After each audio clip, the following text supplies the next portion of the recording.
Hola, ¿qué tal? Bienvenidos, caminantes de las ideas, amantes de la sabiduría. Salud y carpe diem. Espero que estén teniendo un gran día, noche, tarde o madrugada y en cualquier espacio, tiempo o dimensión que lo estén escuchando. Mi nombre es Jesús Suárez y esto es La Taberna de Platón. Un podcast donde cada semana compartiré un trago contigo, hablando sobre temas filosóficos, historia de la filosofía, biografías y problemas o corrientes de la tradición filosófica o de actualidad.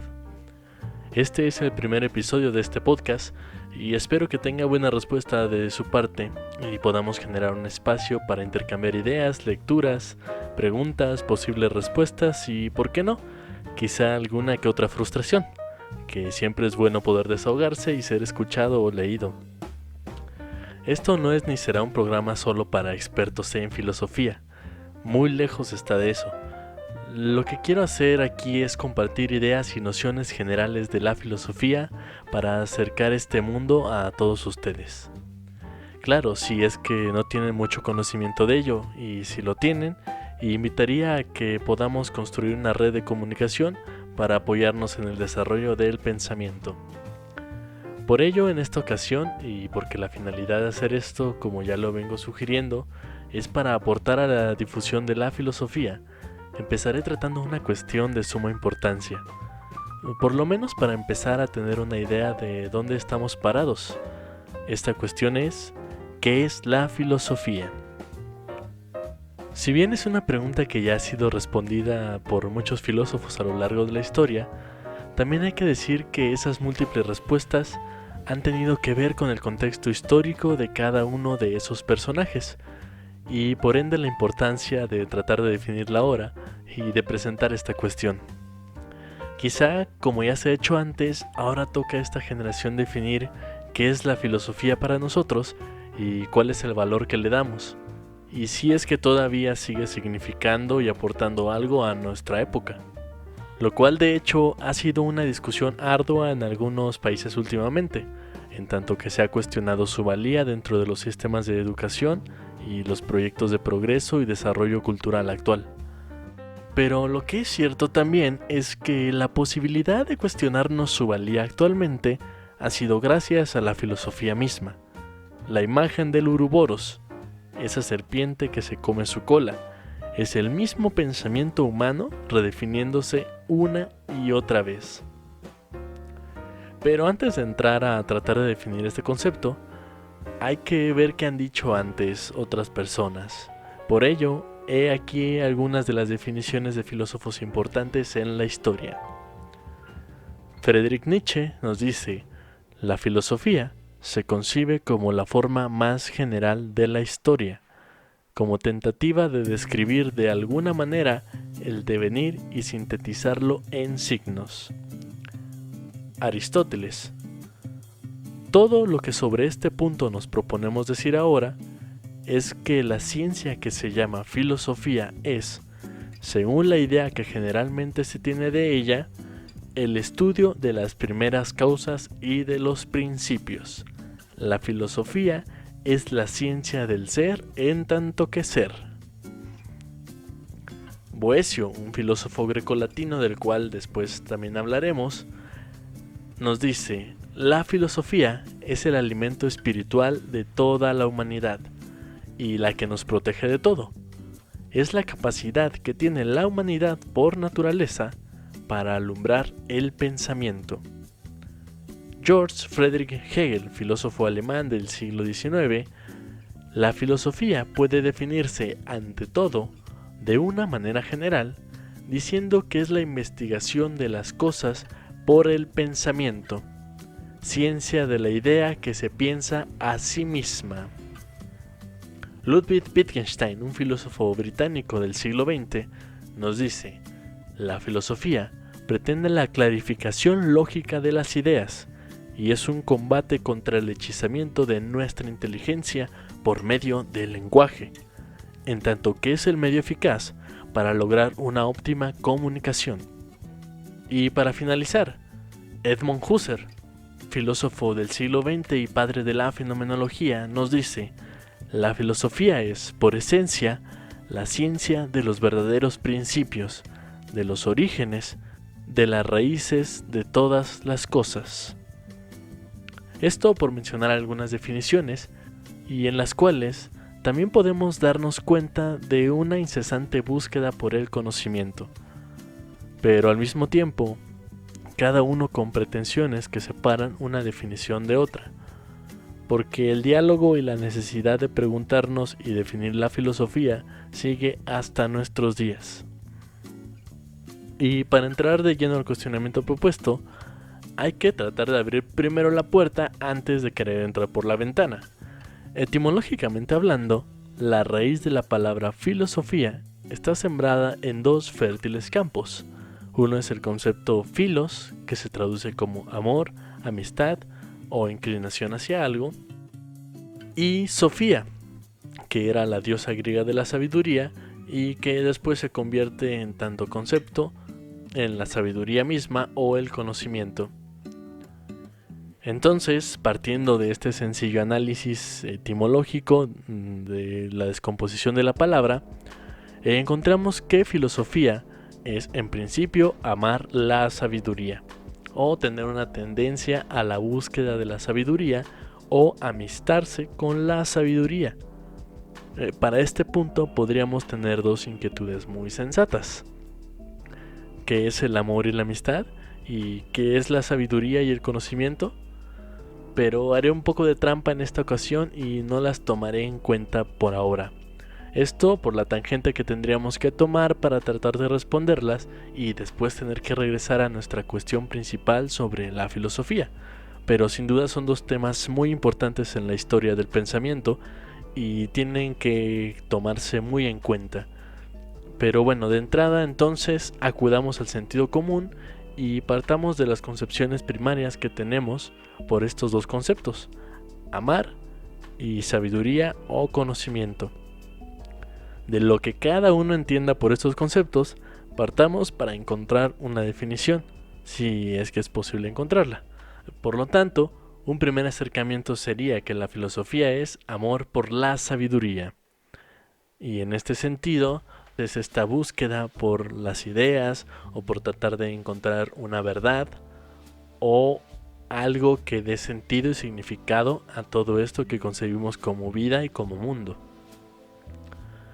Y a todo esto cabe preguntarnos, entonces, ¿por qué tanto alarde con la filosofía si solo es una actividad de una persona amando algo? O sea, sería como una persona que ama la música, o la persona que ama la cerveza, o que ama comer tacos, o que ama a cualquier otra persona. Sería una de tantas actividades y deseos de la humanidad a lo largo de su historia. ¿Por qué preocuparse entonces tanto por eso? Y bueno, sin llegar a ser tan pesimistas, fatalistas y casi nihilistas, se podría decir que la filosofía no es una actividad como cualquier otra. Pareciera que a lo largo de la historia humana hemos tenido actividades que son más valiosas unas que otras. Es valioso, por ejemplo, tomarse una cerveza con los amigos o escuchando un podcast, pero también es valioso encontrar la cura de alguna enfermedad, lo cual, por lo menos en este momento, no vamos a hacer aquí. Desde luego, dirán que puede ser algo subjetivo, si tengo la oportunidad de encontrar la cura a alguna enfermedad y decido ir a tomarme una cerveza. Y de hecho sí, nadie está obligado a una cosa u otra, porque uno de hecho de los principios más importantes de la filosofía es también la libertad de pensamiento. Y esto claro, en el hipotético caso que hubiese que elegir, porque claro, todos sabemos que tomarse una cerveza es muchísimo más importante. Pero el caso es que siempre hemos asignado valores a todo lo que hacemos, en mayor o menor medida. Y es lo que va dando sentido y forma a la cultura de cada época. Así también, la filosofía ha tenido un papel primordial en los cambios y decisiones que se han tomado en la humanidad, para bien y para mal. Desde los mesopotámicos hasta los últimos movimientos culturales, todos han sido influenciados por alguna forma de pensamiento que, con seguridad, tiene sus ideas enraizadas en alguna corriente filosófica o forma de hacer filosofía. La diferencia entonces de la actividad filosófica con cualquier otra actividad es que ese amor por la sabiduría ha sido determinante para que la cultura, tal como la conocemos, se haya ido forjando. Ha sido y es una de las actividades culturales a la que le hemos otorgado un importante valor a la hora de tomar decisiones, tanto que hay filósofos en los gabinetes de gobierno como asesores, también en los comités de bioética, en los hospitales o comisiones de salud. En fin, hay una gran cantidad de actividades que se regulan por ideas filosóficas. Aunque claro, para los más desafortunados y excluidos de esta cultura, con justa razón podrían llegar a decir que entonces habría que olvidarnos de la filosofía, ya que si esta ha sido el fundamento de tantas injusticias, ¿por qué seguimos cultivándola? Y a lo cual, tampoco hay una respuesta clara. Todo parece indicar, con base en la evidencia histórica, que toda actividad humana, por más bien intencionada que esté, puede ser tomada por el favor y beneficio de unos y en detrimento de otros. Este podcast, por ejemplo, no estará ni cerca de ser escuchado por personas que no tienen internet y que quizá tengan cosas más importantes por las cuales preocuparse en su vida, como pueden ser satisfacer necesidades básicas para vivir. Pero aún así estamos aquí intentando tratar de hacerlo llegar a las más personas posibles. Y también recordemos o sepamos que la filosofía comenzó como una mera actividad aristocrática. La filosofía, como la conocemos formalmente, en tanto que estudio de algo, surge en la antigua Grecia de los siglos VI y V más o menos antes de nuestra era.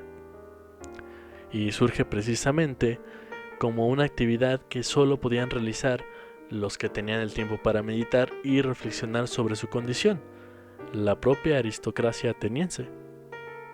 Sin embargo, y antes de seguir hundiéndonos en el agujero negro de la historia, hay que también ser justos con la filosofía y sus pensadores. Decir que si bien han sido en un principio privilegio de algunos, también ha ayudado a que esos excluidos puedan ser reconocidos y tengan su propia voz.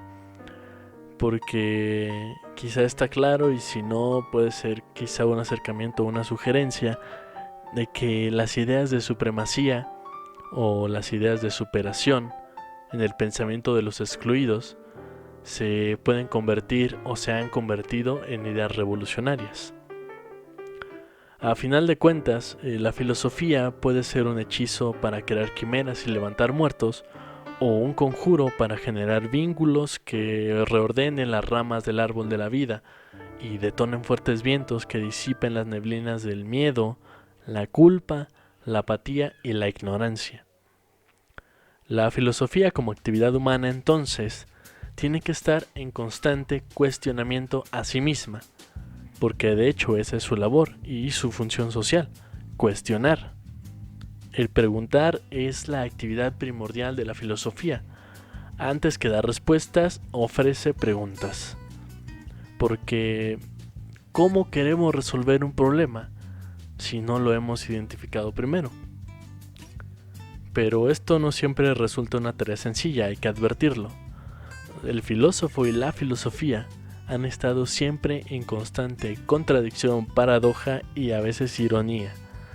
Queriendo delimitar un problema para poder comprenderlo y darle solución, termina generando más problemas por delimitar. La labor del pensamiento se vuelve un vaivén ad infinitum. La infinita espiral de la historia y el pensamiento siempre redefiniéndose a sí mismo. Podríamos llegar a pensar que la filosofía en sus múltiples formas ha sido de alguna manera el piloto de la historia. A veces con un trazado perfecto, apenas rozando el ápex y saliendo con velocidad de las curvas, con el acelerador a fondo en un día lluvioso, siendo todo una Ayrton Senna, y otros días con menos suerte y concentración, entrando y saliendo de boxes, con fallas mecánicas, estrellando el auto en los muros de contención, en fin. Pero como en la Fórmula 1, siempre hay una nueva temporada en la cual el equipo se puede modificar, cambiar pilotos, mecánicos, ingenieros, todo en favor de salir bien librados en el campeonato de ese año. Así también en la historia, siempre podemos cambiar el equipo de ideas que nos acompaña. Y bueno, dejando de lado metáforas deportivas que pueden sonar un poco extrañas, la filosofía es una actividad humana que influye en muchos campos de la vida. Pero no olvidemos que no tiene vida propia. Es la acción humana la que hace que sea posible su existencia. Antes de pensar qué es la luz o la oscuridad de la historia, habrá que señalar que hay personas en este vaivén que han hecho uso del filosofar para su propio beneficio o para beneficio de otros, para bien o para mal. El pensamiento y las ideas siempre son el producto de una persona o un grupo de personas en concreto, y en ese sentido, quizá no haya ideas separadas de un cuerpo. Teniendo en cuenta a la filosofía como actividad humana que influye tanto, como señalé antes, en muchos campos de la vida, así se divide también en diversas áreas de estudio. Tenemos la metafísica u ontología, la epistemología, la ética, la política, lógica, esto dentro de las ramas clásicas de estudio. Y más cerca a nosotros, o más cerca a lo que es la cultura del siglo XX y siglo XXI, tenemos la fenomenología, la filosofía del lenguaje, la estética, la filosofía de la ciencia, y bueno, casi cada área de profesionalización tiene su área filosófica. Tenemos filosofía de la medicina, filosofía del derecho, filosofía de la educación, de la química, de la física, de la biología, etcétera, etcétera. Cada una de ellas con sus interrogantes propias. Y si bien la profesionalización de la filosofía y la obtención de una licencia para ejercer la investigación de estos temas es algo relativamente nuevo, o por lo menos más cercano a nosotros, hay que decir que también la enseñanza de la filosofía viene desde tiempos muy lejanos. Como señalé con anterioridad, los griegos fueron, si quizá no los primeros en filosofar, eso es algo muy cuestionable, pero quizá en otro momento lo podamos desarrollar más. Hay que decir que sí fueron los primeros en sistematizar la labor filosófica. Tenemos desde los sofistas, que eran profesores que instruían a los jóvenes en las enseñanzas del pensamiento, la oratoria y el debate. Está también la academia, que fundaría el mismo Platón en Atenas, y a la cual, hay que advertirlo, no podía entrar nadie que no supiera matemáticas. O el Liceo, que fue fundada por Aristóteles, que a su vez fue discípulo de Platón, y que se vio en la necesidad de fundar su propia escuela porque estaba en desacuerdo con muchas enseñanzas de la Academia Platónica. Así que bueno, ya saben, si están en desacuerdo con algún profesor, siempre pueden ustedes fundar su propia escuela. Posteriormente en Roma sería parte de la educación de las clases altas en la República y el Imperio, pero ahora más como una forma de vida y como herramientas para el buen político. Ya con el advenimiento del cristianismo en Occidente, la filosofía se desarrolla más en el pensamiento teológico y es enseñada en los monasterios y seminarios como parte de la preparación de sacerdotes y monjas. Y así sería por un tiempo hasta el surgimiento de las universidades en Europa, tal y como las conocemos ahora, que fue en el 1088 de la Era Común con la Universidad de Bolonia. Aunque siendo más precisos, la primera universidad en forma sería unos años antes, en Marruecos. Esta universidad se llama la Madrasa de Karawiyin o Al-Karaouni, que es una universidad que sigue aún en labores, fundada por Fátima al-Fihri en el año 856 de la Era Común, siendo esta una mujer acaudalada que se quedara viuda en su afán de tratar de aportar algo al desarrollo de la ciudad de Fez, que era la ciudad donde ella vivía. Construye y funda esta universidad que, bueno, como ya señalaba, sigue aún hasta nuestros días. Pero acá lo importante por ahora no es quién fundó la primera universidad, sino cómo las ideas se fueron inmiscuyendo en las aulas por todo el mundo. Después se irían expandiendo las universidades por el resto de Europa y otros continentes, a partir de las invasiones y colonizaciones que fueron realizando diversas naciones y reinos europeos. Entre ellos está, por ejemplo, la invasión y colonización del continente americano. Y con la expansión de las universidades, vendría también la expansión y difusión del pensamiento filosófico, sobre todo occidental, adaptándose y sacando a la luz los problemas y las inquietudes de cada sociedad en concreto. Tanta ha sido la difusión de la filosofía que prácticamente en casi todo el mundo cada país tiene una licenciatura en filosofía, seminarios, institutos de investigación u observatorios y asociaciones filosóficas. Cada uno de estos atendiendo, al menos en lo teórico, los diversos problemas que surgen en sus respectivas culturas. Pero también hay que decir que la profesionalización de la filosofía se logra como uno de los propósitos de universalidad del conocimiento, que es algo que ésta tuvo desde sus inicios. Esa pretensión científica de que las preguntas y las respuestas encontradas sean válidas para todos en cualquier parte del mundo y en cualquier tiempo. Y bueno, si eso se ha logrado o no, se podría decir que a medias y en ciertos campos de estudio.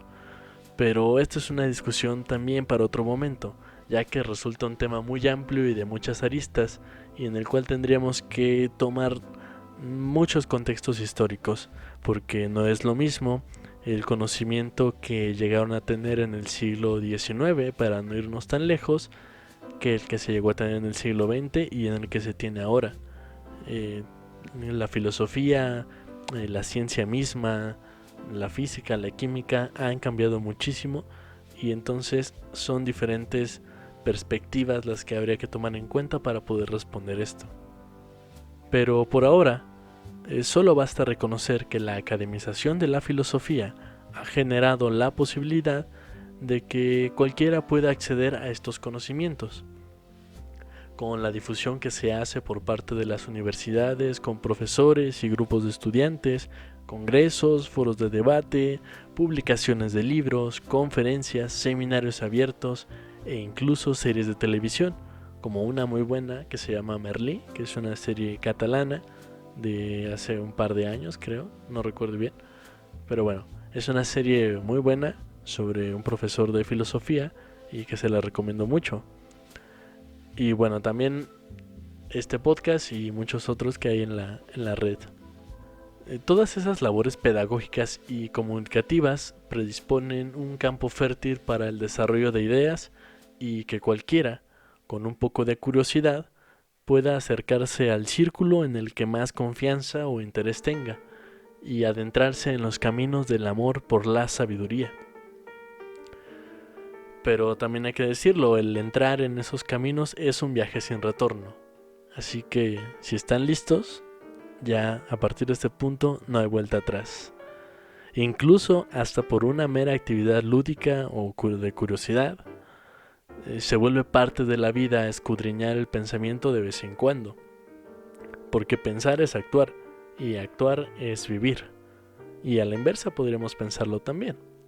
Entonces, una vez que se toma la brújula de la curiosidad y se trata de encontrar el norte de la existencia, es muy fácil volverse amante del mar infinito de las ideas. Habrá tormentas, bellos amaneceres en alta mar, atardeceres vistos desde la cubierta o la orilla de la playa, acompañados o solos ante el infinito. Pero lo cierto es que nunca volverás a ver el mundo de la misma manera. Si bien es una actividad que se ha delegado en su mayor parte del tiempo a los intelectuales, eruditos o sabios de cada época, la filosofía tiene una parte práctica muy importante que resulta ser un complemento para la formación de cualquier vida. El preguntarse, que señalaba como actividad primordial de la filosofía, tiene un matiz distinto, y es que no es lo mismo un preguntarse desde la academia algo en general y tratar de darle una respuesta universal, o mostrar una brillante investigación conceptual en un congreso. Nada, para nada, Eso es lo mismo a preguntarse por el sentido y significado propio de nuestras vidas. Ahora bien, alguien podría decir, ¿puedo preguntarme el sentido de la vida en términos conceptuales y académicos? Desde luego que sí, y hay muchísimas investigaciones al respecto, pero lo importante acá es, digamos, su valor práctico en la vida cotidiana y en donde nos podemos hacer las preguntas de ¿por qué vivo? ¿Dónde lo hago ahora? ¿Por qué estoy con esta o aquella persona o personas? ¿Y por qué tengo este trabajo y no otro? Aunque bueno, tampoco es mi intención hacer un tratamiento psicológico y mucho menos una charla de coaching para todos ustedes. La pregunta del por qué, además de ser la pregunta principal de la filosofía, te da herramientas para poder entender si estás bien o no con tu forma de vida, y de no ser así, ¿podrías cambiarla? Y si puedes cambiarla, ¿bajo qué condiciones puedes hacer eso? Porque bueno, un cambio no siempre implicará moverse necesariamente. A veces quizás solo sea afianzar lo que ya se tiene. Pero eso es algo que cada uno descubrirá o tendrá que ir encontrando a partir de preguntarse sobre sí mismo. Y quizás esto es algo que también como sociedad tendríamos que preguntarnos. A veces no es tanto un cambiar las cosas, sino afianzar las que se tienen de una mejor manera. Y es que una de las premisas con las que surge la filosofía que llega a nuestros días es el imperativo griego notis auton, conócete a ti mismo. Es una de las inscripciones hechas en el oráculo de Delfos, aquel lugar al que iban los clásicos griegos para conocer su destino y en donde le dijeron a Sócrates que sería el más sabio de la humanidad. Una de las búsquedas primordiales del saber filosófico es comprender quiénes somos y por qué hacemos lo que hacemos cada uno de nosotros. Y para ello tampoco falta abandonar la tecnología y toda la civilización, e irse a meditar con los yogis a la India o volverse una asceta aislado en la montaña. Si bien a veces resultan formas tentadoras de vida y que quizá en el vaivén y en el ajetreo de la vida contemporánea se vuelven bastante sugerentes y que a veces dan muchas ganas de hacerlo, estas solo serán otras tantas brechas en el camino. O sea, nadie está obligado a hacer una cosa u otra. Nunca olvidemos esa parte, es primordial la libertad en el pensamiento. Para preguntarte algo y descubrirte a ti mismo, simplemente bastará con respirar un momento de la vida cotidiana y hacerte esta pequeña pregunta. ¿Puede ser todo de otra manera? ¿Todo lo que tú tienes en tu vida podría ser de otra forma? ¿Podrías cambiar la forma en la que vives, la forma en la que te relacionas con tu entorno y contigo mismo? Esa será la llave primera a otros mundos. Así bien, tenemos que la filosofía, como un elemento de acción más del saber humano, tiene diversas formas de acercamiento a su definición, como un fenómeno sociocultural, como una acción humana, como un fenómeno educativo y pedagógico dentro de las universidades y todos los congresos y formas de difusión que ya hemos mencionado, y como una búsqueda personal, la búsqueda de mi propósito individual de vida. Y es por eso que a lo largo de la historia ha tenido varias apreciaciones, dependiendo de los valores que cada cultura considere mejor para ellos. Con lo cual es un hecho que aquí no daré una definición acabada al tema. Lo importante en todo este rato ha sido mostrarles las diversas posibilidades que abre el acercamiento a la filosofía y sus diferentes ángulos, por medio de los cuales se podrían acercar, suponiendo que quizá incluso estos que les he dado no sean los únicos, y con los cuales no espero que estén completamente de acuerdo, y también si lo están, que me ayuden a difundir y complementar estos pensamientos. Porque a pesar de ser cada pensamiento único en tanto es formado por experiencias muy particulares de cada uno de nosotros, la única forma en la cual podemos hacer filosofía e incluso hacer cultura es dialogando. Si estás de acuerdo con algo, hay que hacerlo saber, hay que decirlo. Y si no lo estás, con más razón hay que hacerlo saber. Por ahora esto es lo que tengo que aportarles. Y espero que sea de ayuda para que retomen el debate si es que ya lo tenían, si es que ya esto era parte de sus conversaciones cotidianas con amigos o familiares. Y si no, pues bueno, entonces espero que esto los acerque y los haga empezar a navegar por estas aguas ancestrales de la sabiduría humana. Por ahora, muchas gracias por haber escuchado este podcast. Y bueno, estaremos por aquí cada semana compartiéndoles más datos curiosos, ideas y otras tantas anécdotas de filósofos. Si te gustó, ayúdame a compartirlo para que podamos generar una comunidad de saber y ejercer nuestra libertad de comunicarnos. Mi nombre es Jesús Suárez y esto fue La Taberna de Platón. Sigue las redes del programa y hazme llegar tus dudas, comentarios o sugerencias. Salud y carpe diem. Y recuerda, empieza por conocerte a ti mismo. Hasta pronto.